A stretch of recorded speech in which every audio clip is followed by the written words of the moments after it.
Meus irmãos, abramos as nossas Bíblias lá na carta de Paulo à igreja de Éfeso, no capítulo 2, leiamos o verso de número 16. Efésios 2, 16.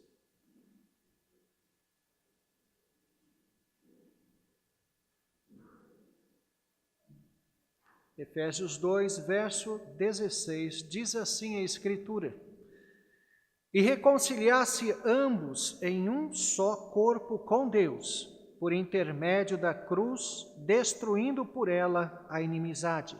Vamos ler todos juntos? E reconciliasse ambos em um só corpo com Deus, por intermédio da cruz, destruindo por ela a inimizade. Vamos nos dirigir a Deus em oração.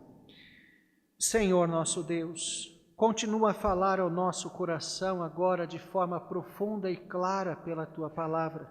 Que o Teu Santo Espírito seja aquele a tornar clara a Tua palavra ao nosso entendimento, a dar-nos, ó Deus, a capacidade da assimilação e que o mesmo Espírito aplique ao nosso coração para a mudança de vida, para que nós cresçamos mais à estatura de Jesus Cristo, para a Tua honra e para a Tua glória. Oramos no nome santo de Jesus. Amém. Meus irmãos, nós vimos na semana passada que em Cristo, no seu sacrifício, toda e qualquer possibilidade de se entender a lei como um meio de salvação pessoal, toda a concepção judaica que afirmava, portanto, a própria salvação em termos de mérito, tudo isso cai por terra.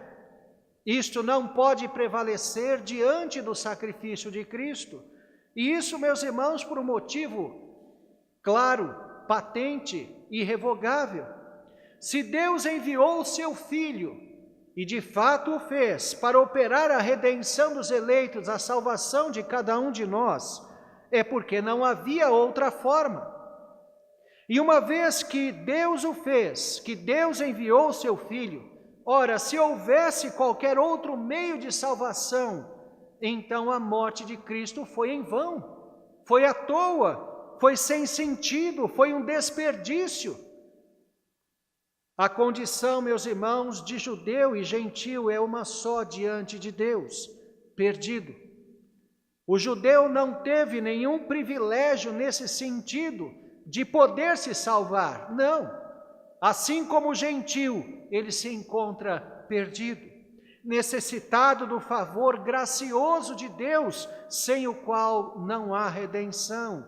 Depende-se, portanto, todos os homens, judeu e gentil, da única, da exclusiva obra de Jesus Cristo. Por isso, meus irmãos, percebam que na própria salvação, neste método que Deus utilizou para redimir os seus eleitos, percebemos, portanto, um único povo. O próprio método de Deus salvar, tornando judeu e gentil na mesma condição de perdido para ser salvo pelo mesmo método, percebe-se, portanto, um único povo.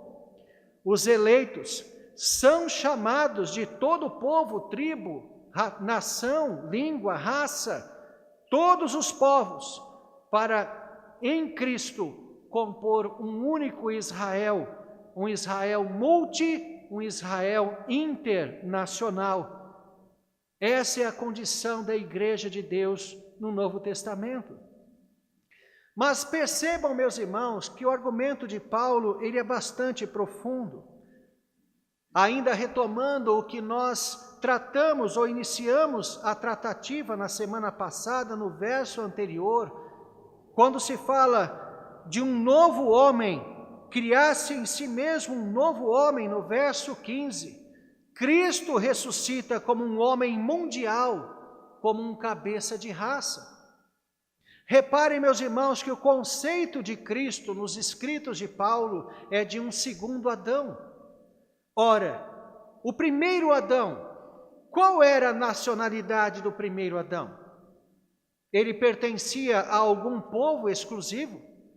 Ele era, de alguma forma, alguém que tinha em si uma nacionalidade. Na verdade, Adão era um morador, um habitante da terra, um cidadão do mundo. Cristo, meus irmãos, como segundo Adão, aquele que assume o lugar perdido pelo primeiro Adão na queda, também o é. Cristo é um novo homem na ressurreição.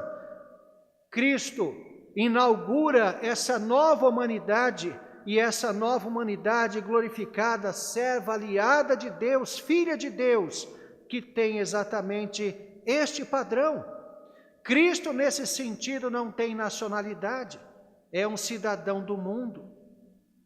É isso, meus irmãos, o que é a igreja. É isso, meus irmãos, o que vivemos no novo céu e na nova terra, viveremos quando Cristo voltar, depois da ressurreição, quando Deus finalmente restaurar todas as coisas no padrão da perfeição original. É isso que nós viveremos, uma única humanidade aos pés de Cristo, governada pelo próprio Cristo. A igreja, assim, estabelece vínculo mundial.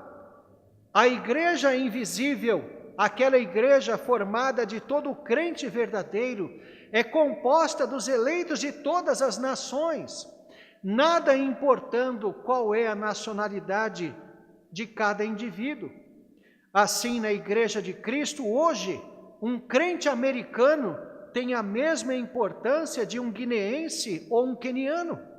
Um eleito inglês tem o mesmo valor de um vietnamita. Não há distinção, pois não há nacionalidades na igreja de Cristo. O valor de um judeu convertido é o mesmo valor de um brasileiro convertido. Quando chegar, meus irmãos, a perfeição final, na volta de Cristo, na nossa ressurreição, também não haverá nações. Quantos reis haverá? Quantos governantes do mundo a Bíblia fala? Apenas um, Jesus Cristo reinando sobre todos nós.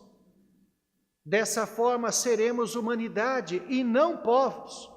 Haverá uma única língua, a língua humana, como havia até Babel.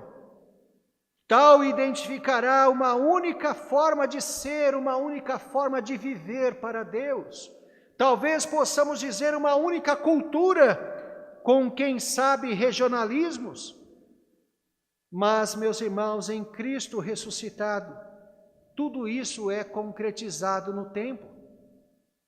Quando Jesus ressuscita em glória, então nasce essa nova humanidade, um único povo mundial, sem distinção de língua, povo ou raça, o padrão edênico, filhos e servos de Deus que habitam o mundo, obedecendo naturalmente à vontade de Deus.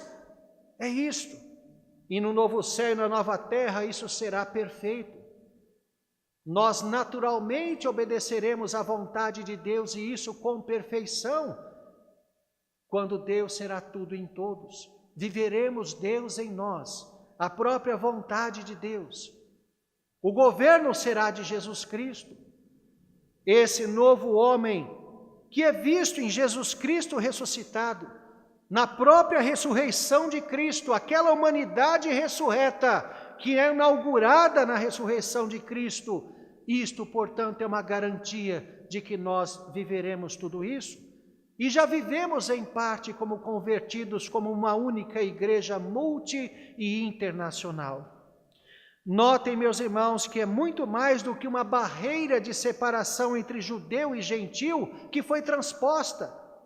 Todo tipo de divisão humana, todo tipo de atrito, de racismos, todo tipo de questões de divisão entre os homens, tudo cai por terra nesta nova humanidade inaugurada na ressurreição de Jesus Cristo. Mas é preciso frisar bem esse ponto. Apenas os que estão em Cristo já o vivem em parte e viverão plenamente no último dia. Quanto ao mundo, este mundo que nós vivemos, ele continua com suas divisões e com suas hipocrisias. A sociedade dos homens, o reino das trevas, aquele primeiro reino de Adão que foi perdido, usurpado pelo diabo, Perdido na queda, este mundo permanece na busca de sua própria implosão, destruindo todos os verdadeiros valores, relativizando até mesmo o ser humano, a ponto de hoje muitos não saber mais o que é um homem e uma mulher. Destroem também os valores familiares, ensinam o total e completo desrespeito. Até quando conseguiremos viver em sociedade com essa realidade crescendo? Só Deus o sabe. Se Cristo não voltasse, certamente o homem se destruiria. A imposição da aceitação de tudo e todos, como vemos hoje numa hipocrisia sem fim, sem nenhum critério, só tem gerado mais ódio e reacendendo até mesmo extremismos. Essa é a realidade do mundo: engano, hipocrisia, destruição, divisão. Cristo vem não para corrigir o mundo, mas para corrigir os efeitos da queda na igreja, no povo de Deus, nesse povo inter e multinacional. A igreja de Cristo, meus irmãos, é marcada assim pela unidade de um só corpo em Deus, é o que Paulo diz. Um só corpo em Deus. E isso exatamente por causa dessa nova humanidade que temos falado. Uma humanidade sem nacionalidades, sem línguas diferentes, como era antes de Babel. Lembrem-se, meus irmãos, que a confusão das línguas em Babel foi juízo de Deus. Deus dividiu os povos para evitar a solidariedade do pecado. Hoje nós temos observado isto, a globalização faz com que o homem se sinta mais poderoso, mais forte para viver as suas impiedades e até mesmo impô-las a todo mundo. Assim, quando Deus divide o povo, Ele fragmenta essa unidade no pecado. Foi juízo de Deus em Babel, mas a humanidade recriada na ressurreição de Cristo afirma um único corpo unido a Deus. Foi isso, meus irmãos, o que Jesus fez na cruz. O objetivo da morte de Cristo não foi salvar indivíduos, pessoas para viver independentes umas das outras para Deus. Não foi isso, mas foi reconciliar todos os povos, todos os indivíduos, todos os eleitos, judeus e gentios, em um único organismo, um único corpo, que é a igreja. E esse objetivo foi alcançado definitivamente, cabalmente, completamente na cruz de Cristo. Tal ideia de corpo, portanto, se levanta contra todo tipo de individualismo exacerbado, exagerado, de pessoas que se dizem crentes, mas não têm comunhão com seus irmãos. Lembrem-se, meus irmãos, que comunhão é muito mais do que se sentar ao lado de alguém em ocasiões como essas. Implica ter contato com irmãos em outros momentos, é uma vida de comunhão, desfrutar da presença uns dos outros, fazer visitas, frequentar os lares uns dos outros, amar e estar juntos. Nós somos ligados e dependentes uns dos outros no corpo de Cristo, e Paulo vai falar sobre isso mais para frente nesta mesma carta, como nós estamos interligados como um corpo. Assim, interdependentes. Em outras palavras, é impossível para um crente viver isolado da comunhão. Se ele busca isso, há algum problema. É sintomático que alguém que vive em pecado ou passa por extremas dificuldades espirituais procura ficar longe do povo. Às vezes até na própria atitude do culto, senta-se longe, afastado, separado. Isso é um sintoma. Não quer a comunhão. É um problema.